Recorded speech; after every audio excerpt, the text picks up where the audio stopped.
সারাদিন ভাই একটা প্রশ্ন করে বিসিবি পরিচালকরা বলছে যে সাকিবকে ফিরিয়ে আনার পরিকল্পনা চালাচ্ছে বা চালাবে এরকম কিছু। সামনে যেহেতু ওয়ানডে বিশ্বকাপ, আপনি টিম ম্যানেজমেন্ট, কোচিং বা একটা গুরুত্বপূর্ণ সদস্য ধরে তা আপনার ভাবনায় আছে কিনা বা কি মনে হয় আপনার যে সাকিব কি আসলেই খেলতে পারবে, তার যে বয়স বা সব মিলে আপনার মূল্যায়নটা কি যাবে মানে ক্রিকেট প্রেক্ষাপটে? এই ব্যাপারে আসলে মন্তব্য করাটা আমার জন্য খুব আপনি তো ডিফিকাল্ট। দলের গুরুত্বপূর্ণ সদস্য, আপনার মতো সাকিবকে চান কিনা? দেখুন, যদি কেউ বলে মানে ওয়ানডে যে বিশ্বকাপে যদি কেউ যেহেতু- বলে যে সাকিব আমি টিমে চাই না, আমার মনে হয় আমরা এখনো তাহলে প্রকাশ রাজ্যে বাস করতেছি। কারণ সাকিবের মতো সবচেয়ে বড় জিনিস হচ্ছে যে একটা টিমের ব্যালেন্স চলে আসে, একটা বল আর একটা ব্যাটসম্যান আপনি দুই দিকেই পাবেন দিন শেষে, এবং সাকিবও কিরকম ফিট থাকে সেটাও একটা বড় ব্যাপার। বাট এটা যে কেউ চাবে, এটা এটা আসলে এটা প্রশ্ন করার মতো আমার মনে হয় কোনো বিষয় না এটা। মেসি কি আমাদেরকে একটা সুযোগ দিতে পারতো কিনা, যে সুযোগটা ছিল শ্রীলঙ্কায় আমাদের খেলা? ভাই আমরা এটা কিভাবে বলবো ভাই? এই ওয়ার্ল্ড কাপটা না খেলাতে আমাদের হয়তো পরের ওয়ার্ল্ড কাপে কোয়ালিফাই খেলতে হতে পারে।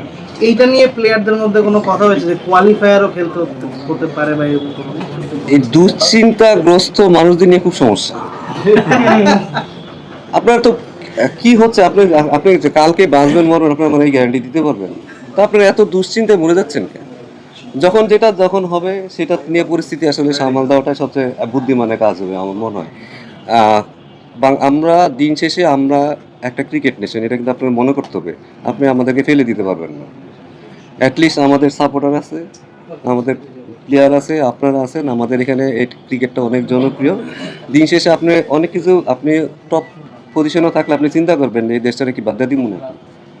ঠিক আছে, দিন শেষে আপনাকে হিসাব করতে হবে সব কিছু। তো আমার মনে হয় যে আমাদের অনেক রিসোর্স আছে, আমরা হয়তো ঠিকমতো ইউটিলাইজ করি না, সেটা এটা আমাদের ব্যর্থতা। But as a cricket nation আপনি আপনার আমাদের ছুঁড়ে ফেলে তো আর পারবেন না। ভারতের সাথে কি সম্পর্কটা আমাদের খারাপ হয়ে গেল? এরে ভাই, পলিটিক্যাল কথা আমি কেমনে কমু ভাই? না, আপনার টিম নিয়ে একটা প্রশ্ন। আপনার টিম হচ্ছে ধূমকেতু টিম, সেটা অলমোস্ট ন্যাশনাল টিমটাই এখানে আসছে। মানে এটা কি একটু এক্সপেকটেশনটা বেশি যে ন্যাশনাল টিমের প্লেয়াররা এই টিমে খেলতেছে, এটা চ্যাম্পিয়ন হতে হবে, এরকম কোনো এক্সপেকটেশন ফিল করতেছেন? দেখুন, জীবনে যে কাজই করেন আপনি তো আপনি বেস্ট হতেই চাবেন। আপনি তো আর সেকেন্ড হইতে আসেন না এখানে। এটা সিম্পল জিনিস, যে যেখানে যেখানে নামবে সেখানে তার বেস্টটা দেওয়ার চেষ্টা করবে। যেহেতু আমরা ওয়ার্ল্ড কাপের একটা প্রিপারেশনের জন্য আমরা অনেক দিন একসাথেই ছিলাম, তো আমার মনে হয় ওইভাবে টিমটা রাখা হয়েছে যে তারা আসলে কীরকম করে। তো এখানে আসলে সেকেন্ড অপশন তো চিন্তা করার তো কিছু নাই। তো আমার মনে হয় যে আমি আমার জায়গা থেকে আমাদের টিমটা যেন বেটার ক্রিকেট খেলে, ছেলেরা যেন প্রতিটা দিন তাদের ইমপ্রুভমেন্টের দিকে খেয়াল রাখে। অ্যাজ এ কোচ আমার সেটাই দায়িত্ব। পারফরমেন্স দিন সেটা আসবে কি আসবে না সেটা পরের ব্যাপার, বাট তারা যেন খেলাটা এনজয় করে, তারা যেন একটু হলেও যেন এখান থেকেও কিছু শিখতে পারে, সেটা হলে বাংলাদেশ ক্রিকেটের জন্য লাভ। সারাদিন ভাই, হাউ চাষের ব্যাপার না, মানে হাউ চাষ তো অবশ্যই মানে আফসোস করে এখন আর লাভ নেই। কিন্তু আপনি একটা টিমের পার্ট ছিলেন গত 2 বছর ধরে। লিটন একটা টিম অ্যাজ এ ক্যাপ্টেন, সে একটা টিম গড়ে তুলছে। ওই টিমটার 15টা প্লেয়ার মানে পুরো 2 বছর ধরে খেলছে, অনেক টাফ টাইম গেছে, অনেক ভালো টাইম গেছে। সেই সময় পরে তারপর যখন বিশ্বকাপটা খেলতে পারে, স্বাভাবিকভাবে একটা হতাশা থাকবে। সেই হতাশাটা কি প্লেয়ারদের মধ্যে এখনো আছে কিনা, নাকি তারা অলরেডি এটা কাটায় উঠছে? মানে এটা যদি একটু বলতেন। টু বি অনেস্ট, এটা আসলে মাথা থেকে যাওয়াটা অনেক ডিফিকাল্ট। এটা জন্য সবারই আসলে মেন্টালি টাফ, সবাইকেই বলা যাবে না। এটা হতাশা কাটানোটাও আসলে মুশকিল। বাট দিন শেষে আমি যেটা বললাম, যে দিন শেষে আপনি যদি এটা নিয়ে পড়ে থাকেন, আপনি আসলে আপনার ক্ষতি ছাড়া আসলে অন্য কিছু করতেছেন না। সো আমার মনে হয় যে আমি কারেন্ট যে অবস্থায় আছি সেই অবস্থায় আমি আমার বেস্টটা কি দিতে পারি, কি পারবো কি না, সেটা হচ্ছে আসলে মূল লোকে। অ্যাজ এ প্রফেশনাল প্লেয়ার তারা ওইভাবেই হয়তো দেখবে এটা। বাট ইমোশন সবাই তো আসলে কন্ট্রোল করতে পারে না, এটা মানুষের পক্ষে সম্ভব নয়। আপনি মানুষ, আমরা হিউম্যান বিং, আমাদের ভিতরে দুঃখ কষ্ট থাকবেই, সুখ থাকবে, সব কিছুই থাকবে। বাট কীভাবে আমি সামনে তুলতে পারবো সেটার জন্য হয়তো আমাকে কারেন্ট পজিশনে থাকাটা সবচেয়ে বেশি ইম্পর্টেন্ট। তো আমি মনে করি যে ছেলেরা এটা কাটিয়ে উঠবে এবং তারা তাদের এই টুর্নামেন্টের দিকে লক্ষ্য রাখবে। ইনফ্যাক্ট প্লেয়ার রুলস এবার মানে ইমপ্লিমেন্টেশন করা হচ্ছে, রুলসটা কেমন দেখছেন? প্লেয়ারদের মধ্যেও তো একটা মানিয়ে নেওয়ার ব্যাপার থাকে, কোচিং স্টাফটাও কিভাবে মানিয়ে নেয়? না, এটা তো হয়তো আগেও ছিল, আর এটা তো যেহেতু আমরা দেখছি যে অনেক দেশে এটা অ্যাপ্লাই করছে, সেটা আমরাও করে দেখতে চাই আসলে কীভাবে করা যায়। যেটা হয়তো অনেক সময় হয়তো এটা টিমের জন্য ভালো হইতে পারে, এবং হয়তো এখানে যেহেতু 12 জন খেলবে তখন আপনি কি কে তো লিস্টে রেজি নিতে চান সেটার উপরে ডিপেন্ড করবে। তো আমার মনে হয় যে না, খুব একটা খারাপ রুলস। তাসকিনকে আনে বলবেন? হ্যাঁ, তাসকিন সাউদিন ভাই, কেন সাসপেন্ড? না, সেটা ডাক্তারি জন্য আসলে আসলে ডক্টর বলতে পারবে। আমাকে জানানো হয়েছে যে সে খেলছে। আপনার সঙ্গে যোগাযোগ হয়েছে কিনা ভাই এই বিষয়ে? সবকিছু তো বলা যাবে না ভাই। আপনার এই যে 2.5 কোটি টাকার একটা টুর্নামেন্ট হচ্ছে যে কদিনের হোক, এটা কি একটা কম্পেনসেশন কিনা, বা যেটা প্লেয়ারদের বা আপনাদের সবাই মিলিয়ে একটা হবে কিনা, ব্যালেন্স হবে কিনা অর্থনৈতিক ভাবে? দেখুন, মানুষ মোটিভেট হয় অনেক সময় অনেক অনেক অনেক কিছুতে। আপনি হয়তো টাকার জন্য হন, কে হয়তো সম্মানের জন্য হয়, কেউ হয়তো মাঠে থাকার জন্য হয়। আপনি কীভাবে মোটিভেট হবেন সেটা আপনার ব্যাপার, ঠিক আছে? এখন এক্সটার্নাল মোটিভেশন কখনই বেটার ভালো না।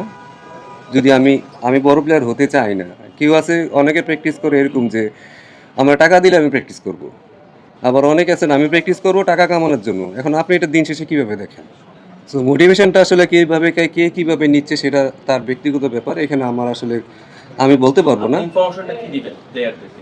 আমি অ্যাজ এ কোচ আমার যে ডিউটি, প্রতিদিন যে ডিউটি থাকে, ছেলের ইমপ্রুভমেন্ট কি হচ্ছে কিনা, ছেলে কি বেটার ক্রিকেট খেলতেছে কিনা, অ্যাজ এ কোচ যে আমার যে রোলটা প্লে করাতে আমি সেই রোলটাই প্লে করবো। এক্সটার্নাল মোটিভেশন দেওয়ার মতো আমার মনে হয় তাদেরকে কিছু নাই। দিন শেষে তারাই হচ্ছে বাংলাদেশের বেস্ট 15টা প্লেয়ার। তাদেরকে যদি আমি আবার এক্সট্রা মোটিভেশন দিতে চাই সেটা হিতে বিপরীত হওয়ার চান্সেস।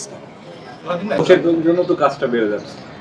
কাজ আসলে সবার জন্যই বেড়ে যাচ্ছে, ক্যাপ্টেনের জন্য বেড়ে যাচ্ছে। ক্যাপ্টেনও থিঙ্কিং করবে, দিন শেষে ক্যাপ্টেনই ডিসাইড করবে। কোচে তো আমরা বাইরে বলে থাকবো, খেলা শুরু হয়ে গেলে আসলে আমাদের খুব বেশি কিছু করা থাকে না। বিশ্বকাপ তো আমরা খেলছি না, মানে অন্য কোনো ব্যাপার না, মানে ফ্র্যাঞ্চাইজি ক্রিকেট, পৃথিবীর যে ফ্র্যাঞ্চাইজি ক্রিকেট, এটা লিসার যে বিগ ব্যাশ খেলতেছে এটা কিন্তু তার ওয়ার্ল্ড কাপ পারফরমেন্সের উপর ভিত্তি করে। এইসব ফ্র্যাঞ্চাইজি ক্রিকেটের মানে বাদলে কিন্তু এই বিশ্বকাপটাই ধরা হয়, কিন্তু বাংলাদেশের অন্যান্য টুর্নামেন্টে করে ধরা হয়। এই জায়গায় কি একটা মানে প্লেয়াররা একটা ধাক্কা খেলো মানে because we are not playing world cup. অন্যান্য দেশের ফ্র্যাঞ্চাইজি বেস ক্রিকেটে যে তাদের ভালো জায়গায় আসে, যখন ফ্র্যাঞ্চাইজি পিক করে তারা কিন্তু তারা পারফরমেন্সটা দেখে। আমাদের তো অন্যান্য কোনো জায়গায় আমাদের পারফরমেন্স দেখার সুযোগ থাকে না। ওইটা ফ্র্যাঞ্চাইজি ক্রিকেটের জন্য কি প্লেয়ারদের একটা ধাক্কা ছিল কিনা বিশ্বকাপ দেখাটা, অন্য কোনো ইয়ে? দেখুন, দিন শেষে ক্ষতি তো আসলে সবারই হবে। ক্ষতিতে যে এটা যদি আমি যদি বলি যে আমার কোনো ক্ষতি হয় না, তা কিন্তু না। আমি তো সেটাই বললাম যে আসলে আপনি এখন যদি সারাদিন অঙ্গ করতে থাকেন আমার কি কি ক্ষতি হইলো, আমার কি কি ক্ষতি হইলো, আমার কি কি ক্ষতি হইলো, আপনি কীভাবে আগাবেন? তো আপনি একটা জায়গা তো স্টপ দিতেই হবে। সো আপনাকে আসলে এখন ওইটা নিয়ে ভাবলেও তো আপনি কিছু করতে পারবেন। আপনি কিছু করতে পারবেন যে আমরা খেলতেছি না দেখে তাই হাত কুটায় বসে থাকবো, তা তো না।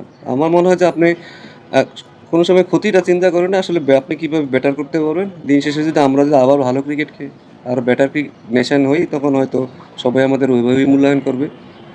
এছাড়া হয়তো মূল্যায়ন ওইভাবেই করবে না। আপনি যদি 15 নাম্বার টিম হন, আপনাকে ওইভাবেই মূল্যায়ন করবে।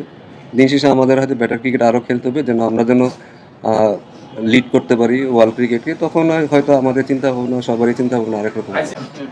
অনেকক্ষণ আলোচনা করলাম, বুলবুল ভাই, শান্ত ছিল, আপনিও ছিলেন। এখান থেকে কোনো পরিবর্তন বা নতুন কিছু আসছে বা হ্যাঁ, বলটা আসলে আমরা একটু আমার কাছে মনে হচ্ছে যে বলগুলো একটু ড্যামেজ হয়ে যায় তাড়াতাড়ি। সেটা কীভাবে আসলে একটু বেটার করা যায় সেটা নিয়ে আসলে কথা হচ্ছে। না, এটা আসলে এখনো ডিসিশন হয় নাই, এটা নিয়ে আসলে আমরা কথা বলবো পরে। সব ধরনের খেলার খবর পেতে সাবস্ক্রাইব করুন। সঙ্গে থাকুন খেলার পাতার।